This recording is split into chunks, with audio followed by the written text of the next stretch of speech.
Boa tarde. O domínio público recebe hoje o defensor público estadual Jaderson Paluchovski. Estamos no mês verde, o mês da Defensoria Pública. E nesta edição falaremos um pouco sobre esta importante instituição de tamanha representação social. Boa tarde, defensor público. Boa tarde. O mês da Defensoria é o mês verde. E na quarta-feira foi o dia do defensor público. Então, a Câmara de Novo Hamburgo já lhe parabeniza o senhor e toda a instituição por este mês e por essa data tão importante. Boa tarde, boa tarde. Ontem, o dia 19 de maio, é comemorado o Dia da Defensoria Pública, né? Essa instituição nova no cenário jurídico, mas que presta um relevante serviço à sociedade. Quando a gente fala em nova, a gente sabe que em 1988 o deputado constituinte pensou a instituição Defensoria Pública, assim como o Ministério Público Federal e Estadual, como tem a Defensoria da União, defensorias estaduais, e reorganizou toda essa parte do Judiciário. Por que a instituição Defensoria Pública foi a última a se estabelecer de fato, já como ela estava prevista desde 1988? O que aconteceu que demorou tanto, né? Quando a gente fala em Defensoria Pública, a gente fala em sistema judiciário, com seus juízes de direito, né? O Ministério Público, com os seus procuradores, e os seus promotores, e a instituição Defensoria Pública com seus defensores. Por que esta instituição demorou tanto? Bom, a Constituição de 88, ela traz uma mudança de paradigma, né? Porque ela começa a tratar os direitos fundamentais no início dessa Constituição. Então, a valorização dos direitos fundamentais, do respeito à vida, do respeito à saúde, né? Da prioridade da dignidade da pessoa humana, ela está no início da Constituição. Esse é um marco simbólico, né? Uma simbologia importante de ser falada, porque esse movimento de valorização da dignidade da pessoa humana, esse movimento de democratização, né? Ele traz ela exige que instrumentos sejam trazidos na Constituição para que tais sejam efetivados. E, nesse contexto, é que vem a Defensoria Pública. Com um Estado democrático de direito, exige-se a necessidade de ter uma instituição para assegurar ou para prestar orientação jurídica às pessoas hipossuficientes. Então, nesse contexto, surge a Defensoria.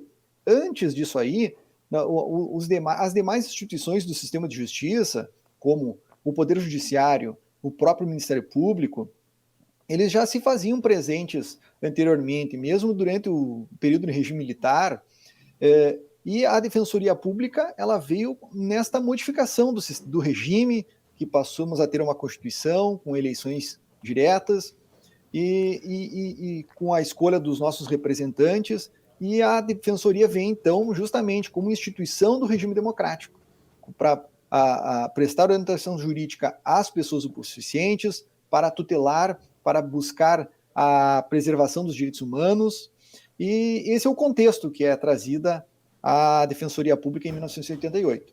Agora, se nós formos falar por que ela demorou tanto a ser efetivado, aí temos uma briga histórica, né, de efetivação desses direitos. Por exemplo, a Defensoria Pública de Santa Catarina foi criada recentemente, por ordem, né, por força de uma decisão do Supremo Tribunal Federal. Então, há todo um contexto político envolvido, né, mas que, aos poucos, vem sendo efetivada a criação das defensorias públicas no país. A Defensoria Pública da União tem um papel diferenciado das defensorias estaduais. Você pode falar um pouco a diferença entre esse trabalho e se todas as unidades da federação contam com defensorias públicas estaduais? Sim, a Defensoria da União, ela atua perante o Poder Judiciário, a Justiça Federal, vamos dizer assim, que é um exemplo mais claro para a população ficar, para as pessoas entenderem.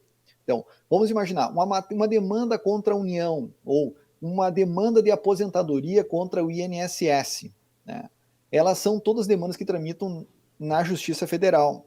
E, para quem pode entrar com essa ação em favor de uma pessoa o suficiente, ou mesmo fazer a defesa, se essa pessoa estiver sendo acionada em algum processo, é a Defensoria Pública da União.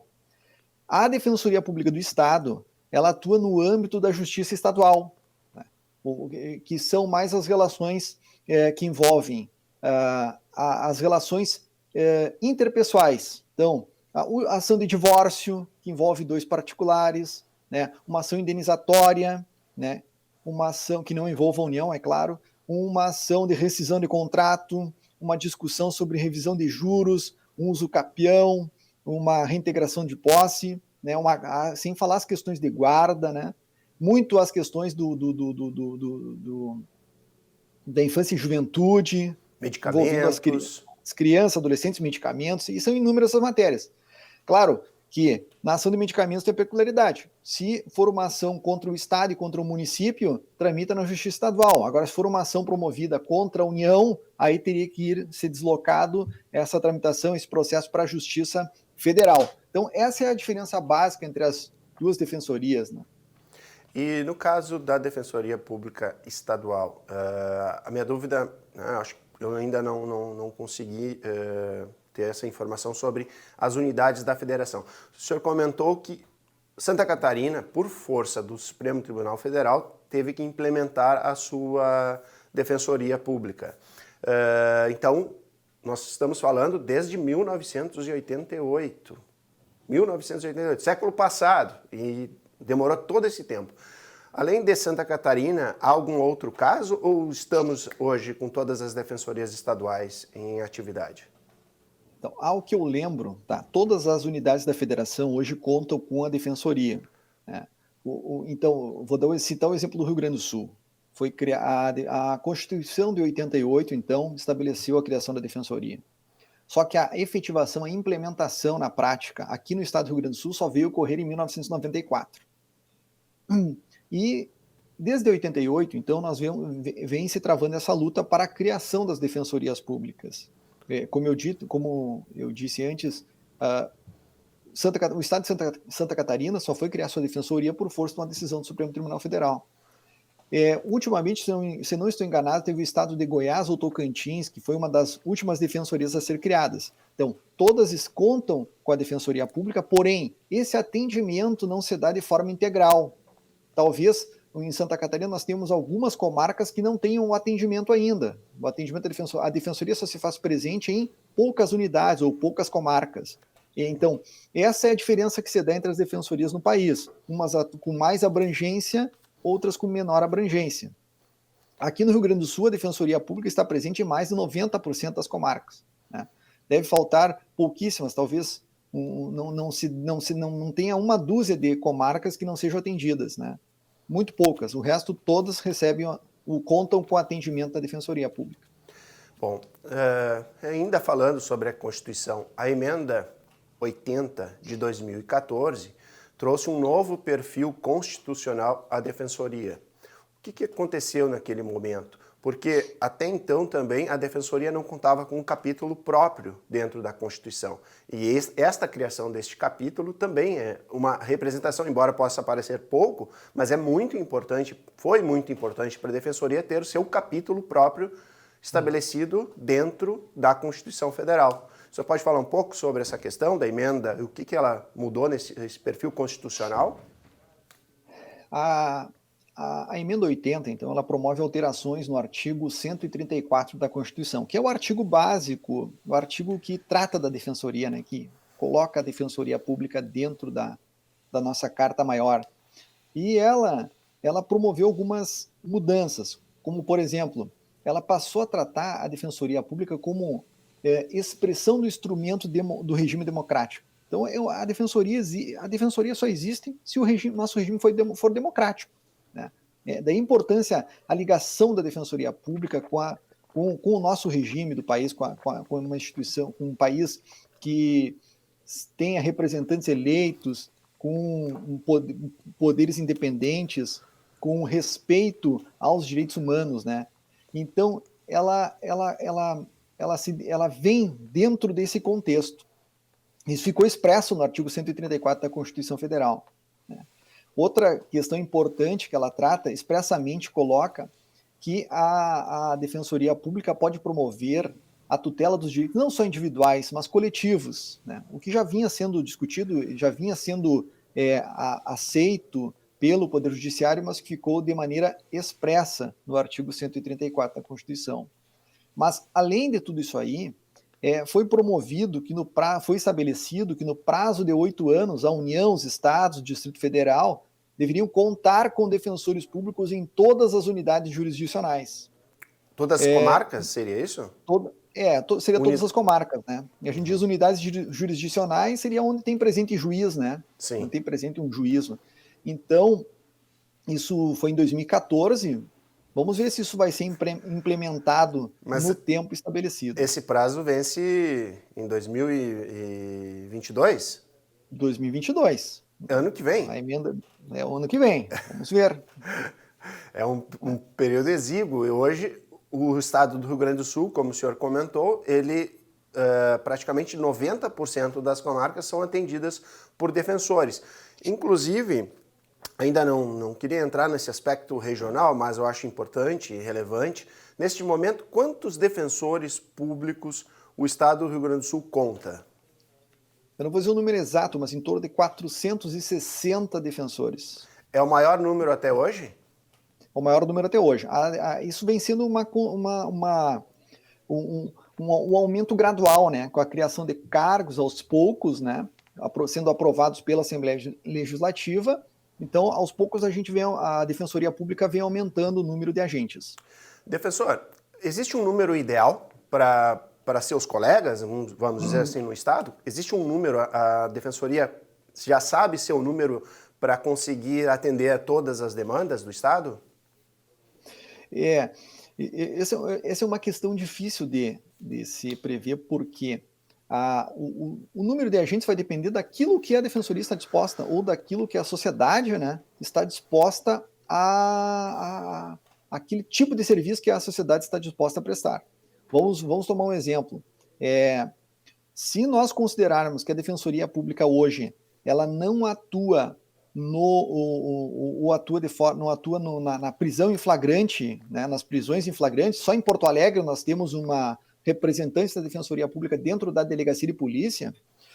Se nós formos considerar que esse serviço tem que ser prestado, aumentaria muito o número de agentes, né? Sim. Se nós formos considerar que apenas para cobrir as comarcas que falta, esse número seria menor, né? E lembrando que dessas comarcas que ainda não contam com a atuação da Defensoria, já há criação das respectivas defensorias, faltando apenas o provimento. Termos agentes suficientes para prover, né? Ter cargos suficientes para prover essas unidades, né, da Defensoria Pública que faltam. Bom, a gente sempre faz um comparativo com relação ao Ministério Público. Como o senhor falou, ele já era estabelecido antes, né? Na história do país, ele já existia como instituição há muito mais tempo que a própria Defensoria. O Ministério Público ele conta com um número bastante maior, um número de integrantes maior que a Defensoria.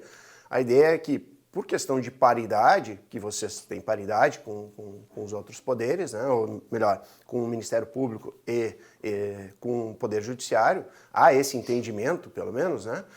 Se eu estou enganado, o senhor pode fazer alguma retificação aí, mas existe essa paridade.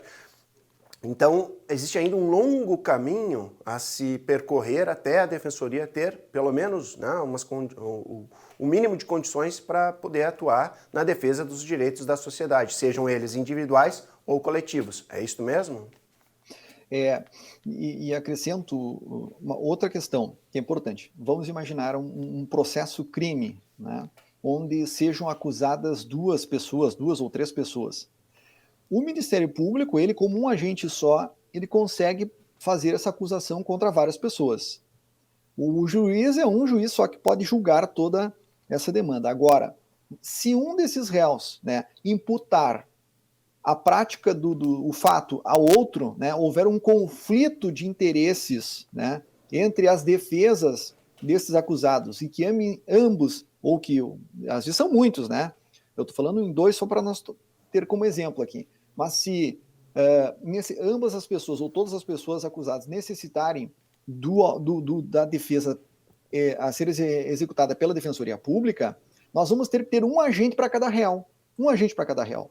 Por quê? Por causa que esse conflito de interesses exige defesas distintas, sob pena de nulidade do processo. Então, não adianta nada se fazer um processo que um agente defenda todas essas versões, chega lá o Poder Judiciário vai anular, ou num recurso vai ser anulado, isso vai ser nulo, e isso não vai ter todo aquele gasto, aquela energia que vai ser utilizada, que vai ser despendida ali, ela vai ser inócua, não vai ter efetividade. Então, muitas vezes nós precisamos de mais agentes ainda, né? Isso acontece também nas varas cíveis, né? Quando temos vários acusados, ou várias pessoas sendo demandadas, na própria ação, nas demandas de família, né? Imaginando uma investigação de paternidade, onde um pai discute com um é o pai registral, outro é o pai biológico, há colidência de interesses entre eles, há necessidade de um defensor para cada um. Então, sim, muitas vezes a gente precisa de vários defensores, num processo não precisa só de 2 defensores, talvez um para o lado do autor ou para o lado do réu. Precisa de vários, 3, 4 defensores para poder prestar um serviço jurídico, né, adequado às pessoas.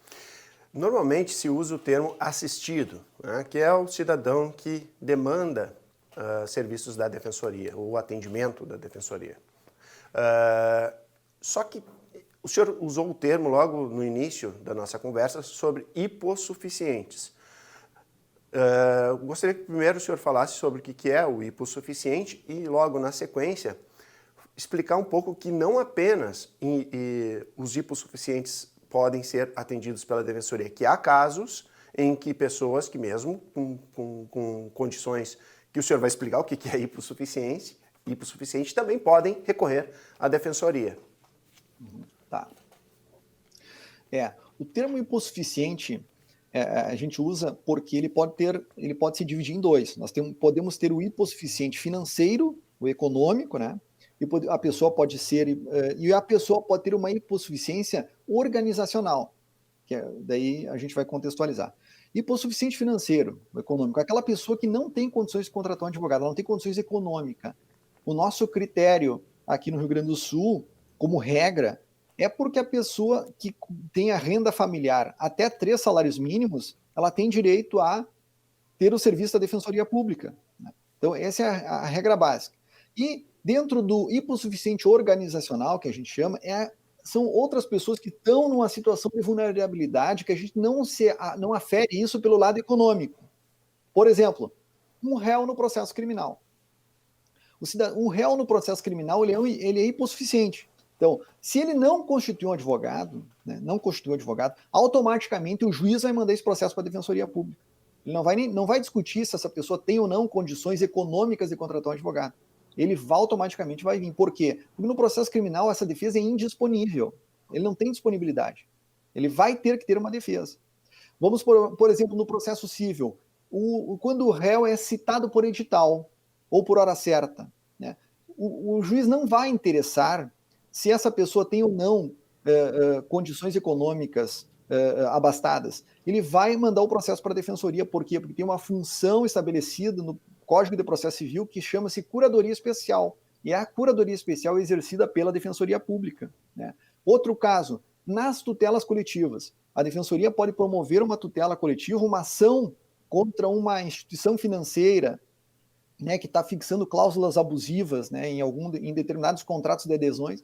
E a Defensoria pode promover a nulidade ou buscar a nulidade de determinada cláusula, e sendo provido e sendo acolhido isso pelo Poder Judiciário, essa demanda beneficiará todos os envolvidos ou todas as pessoas que se envolveram nesse tipo de relação, tenham elas condições econômicas ou não. Apenas se essa pessoa que tiver condições de contratar advogado, para ela efetivar essa demanda, que seria apenas o cumprimento, ela teria que ter um advogado, mas ela não deixaria de ser beneficiada pelo resultado da ação.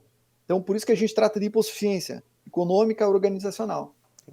Defensor, recentemente a ministra Carmen Lúcia falou que se ela um dia precisasse de um advogado, ela gostaria de recorrer a um defensor. A gente está falando de uma magistrada, né, do Supremo Tribunal Federal. O ministro Gilmar Mendes também sempre fez a defesa da Defensoria Pública. Ele, se não me engano, é originário do Ministério Público, né? E o Aires Brito, hoje ex-ministro, sempre foi um defensor, inclusive escrevendo textos, publicando em jornais, porque ele é muito ativo, né, na sociedade, ele hoje advoga, e sempre um defensor da Defensoria Pública. O que se torna de relevante quando a gente olha esses ministros, pessoas que têm condições, né, e falam tanto da importância da Defensoria Pública, e esse exemplo da ministra Carmen Lúcia, que gostaria de recorrer aos trabalhos dos defensores públicos? Todos esses citados por você aí são magistrados ou ex-magistrados, né? Então, eles têm um acompanhamento muito direto do trabalho exercido, desempenhado pela Defensoria Pública, né?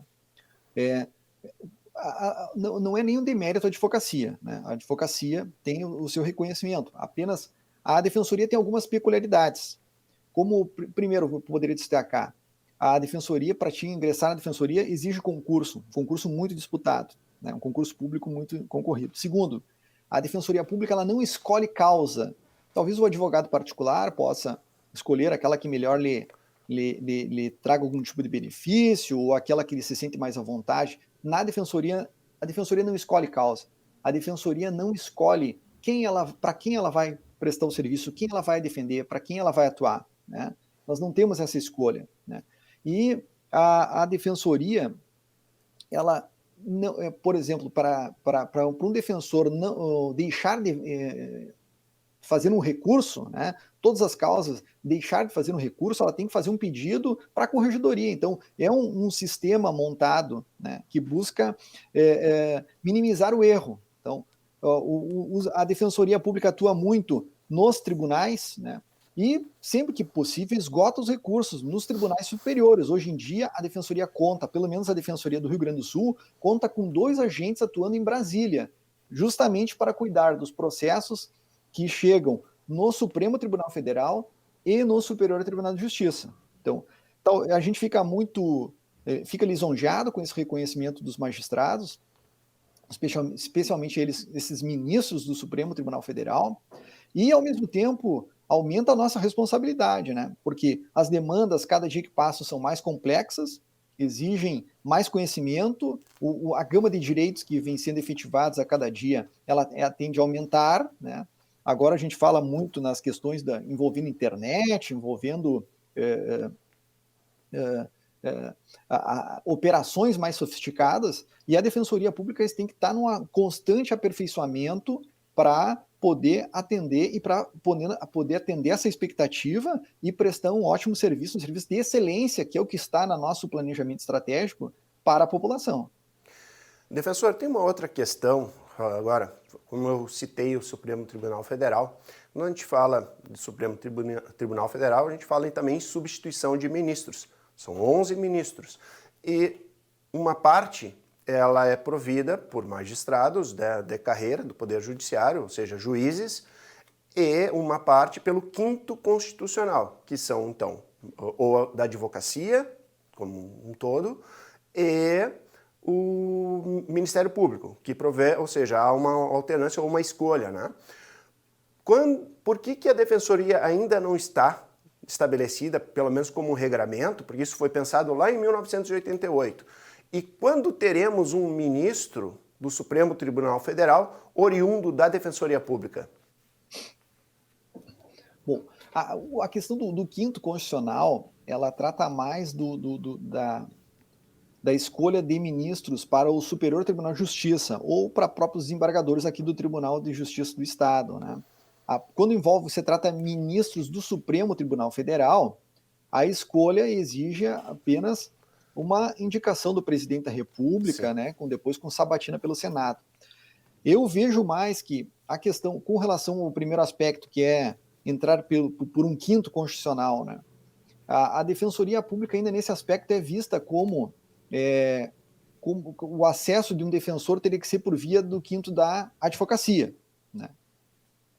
Mas nada impede que o nosso parlamento, a nossa Câmara em nível federal, promovam alteração em que a Defensoria Pública possa também ter a oportunidade, de maneira mais específica, de ter representantes, ou de termos, a sociedade de ter juízes que advenham da Defensoria Pública. Mas depende isso, nesse ponto de vontade política.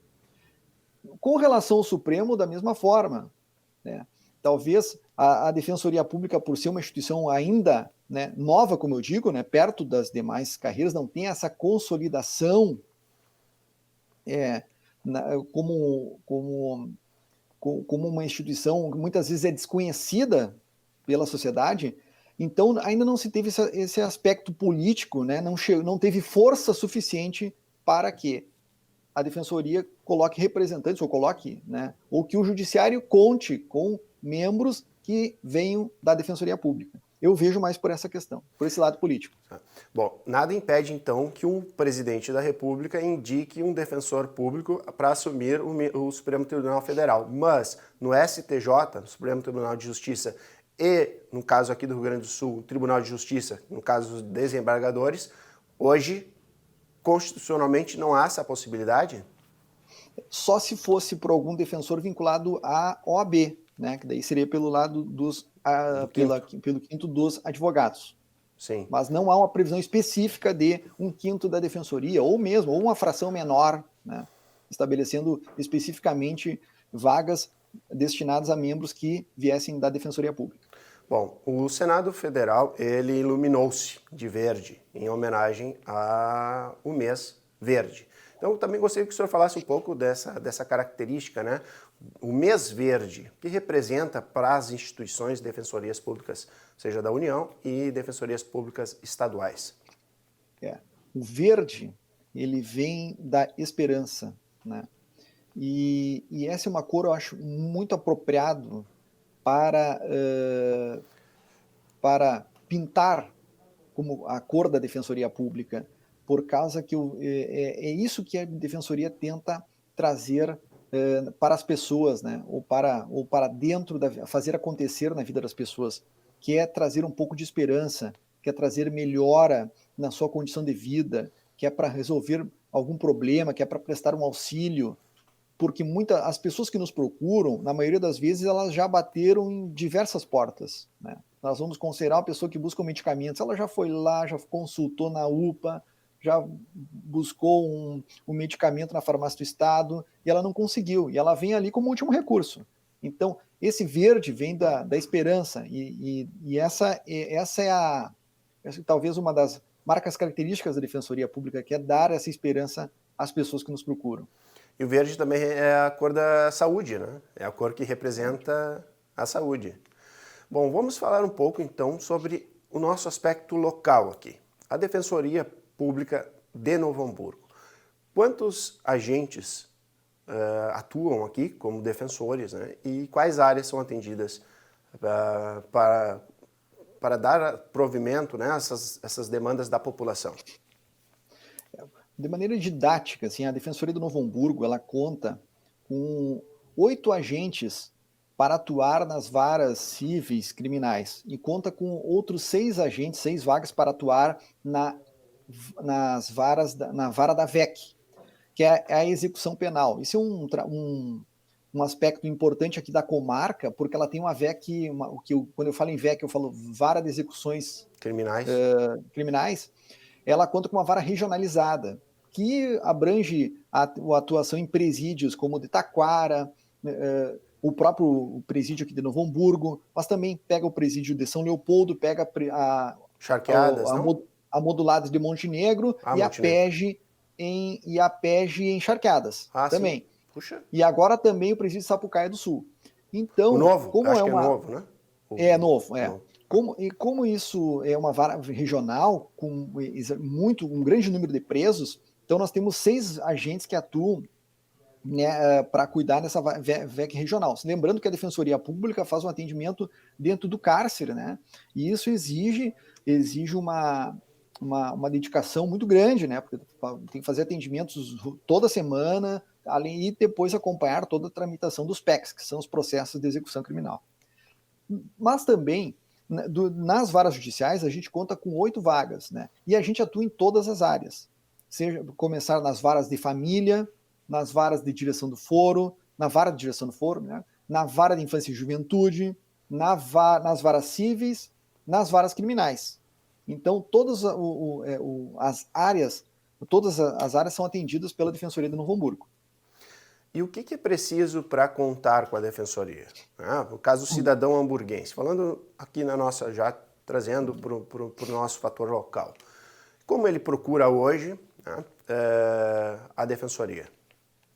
Hoje, em virtude da pandemia, a gente realiza um atendimento preferencialmente remoto, né, que é por números telefônicos. Então, nós temos os números telefônicos da Defensoria Pública e a pessoa pega, faz uma ligação. Se ela não tiver condições, ela pode muito bem fazer uma ligação a cobrar. Isso é um dado importante. Se essa pessoa não tiver condições de ligar para a Defensoria, porque às vezes a pessoa não tem nem celular, né? Ou não consegue, ela pode vir na Defensoria. As portas estão fechadas, mas nós estamos cuidando das pessoas ali, e quando ela vê que tem alguma dificuldade, a gente vai lá na frente e a gente faz o atendimento pessoal, né? Esses dias tinha uma pessoa ali que muitos documentos eu tive que atender pessoalmente, a pessoa, porque ela não conseguia fotografar, não conseguia remeter a nós a documentação. Né? Mas, no mais, a pessoa tem funcionado muito bem esse atendimento, porque a pessoa não precisa sair de casa, não precisa se deslocar, ela economiza no deslocamento e não precisa esperar, né? Porque muitas vezes, quando o atendimento é presencial, tem que se esperar. Ficar na fila, sentado ali, na fila, no atendimento, esperando. Então, são inúmeras as vantagens que eu vejo, né? Sim. Que a gente vai aprimorando no serviço. Bom, defensor Jaderson, eu gostaria também de saber, em função, já aproveitando o gancho que o senhor falou da pandemia, o que impactou desde março de 2020 para cá? O que essa, né, pandemia impactou nos trabalhos da Defensoria? Não o aspecto de atendimento, mas sim no volume. No sentido, na avaliação que eu faço com os colegas, os demais defensores que atuam aqui no Novo Hamburgo, a gente não nota uma diminuição no atendimento. Pelo contrário, a gente nota um reforço nesse atendimento ou uma manutenção do volume que vinha acontecendo, vinha sendo atendido. Por quê? Porque agora todas as pessoas, por exemplo, atendem o telefone, né? Então a gente não tem mais faltas. Antes, num atendimento agendado para um turno da manhã, sempre faltava uma pessoa, duas pessoas. Agora não. Todas as ligações elas são atendidas. É muito raro a pessoa não atender. Então eu tenho alguns dados que eu fiz um levantamento justamente para tratar nesse espaço sobre os números da Defensoria Pública e nós podemos constatar que a Defensoria recebe em torno de 90 ligações por dia. Né? Isso gera em torno de 1.800 a 2.000 ligações por mês. Né? E outro aspecto importante é que no ano, se nós considerarmos o ano que é elaborado o relatório anual da Defensoria Pública, que é uma estimativa que se faz entre outubro de 2019 e setembro de 2020, a Defensoria Pública do Estado do Rio Grande do Sul, como um todo, atendeu em torno de 1.100.000 pessoas. Né? E no ano de 2020, a Defensoria Pública de Novo Hamburgo, agora tratando especificamente do nosso município, a Defensoria de Novo Hamburgo atendeu cerca de 30.000, ou realizou cerca de 30.000 atendimentos. Então são números expressivos. Muito, né, expressivos. Que mostram que mesmo durante a pandemia, né, o nosso trabalho vem se mantendo num volume condizente do que era antes. Sim. O senhor é gaúcho, veio de outro município. É isso ou o senhor é de Novo Hamburgo? Não, eu sou de missioneiro, sou de Santo Ângelo, no Rio Grande do Sul. Mas já resido aqui no Novo Hamburgo desde 2008. O senhor está na Defensoria desde 2008? Não, eu estou na Defensoria desde 2007. Desde 2007. 2007. Né? Mas eu atuei no Portão, mas já residi em Novo Hamburgo. Bom, tu falaste em Portão. Eu queria também saber, hoje, os teus colegas, eles são oriundos de outras partes do Rio Grande do Sul, obviamente, né? Mas também do Brasil? Existem colegas que vieram de outros estados? Nós temos, ultimamente, nos últimos tempos, vamos dizer assim, o concurso, né, ele atrai pessoas de diversos pontos do país, né? Claro que a grande maioria dos aprovados é aqui do Rio Grande do Sul, né?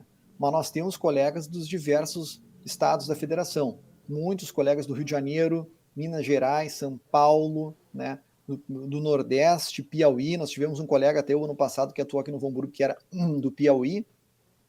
Então, isso faz com que atraia, né, ou uma defensoria organizada, uma defensoria que chama atenção em nível nacional, ela atrai candidatos de todas as unidades da federação.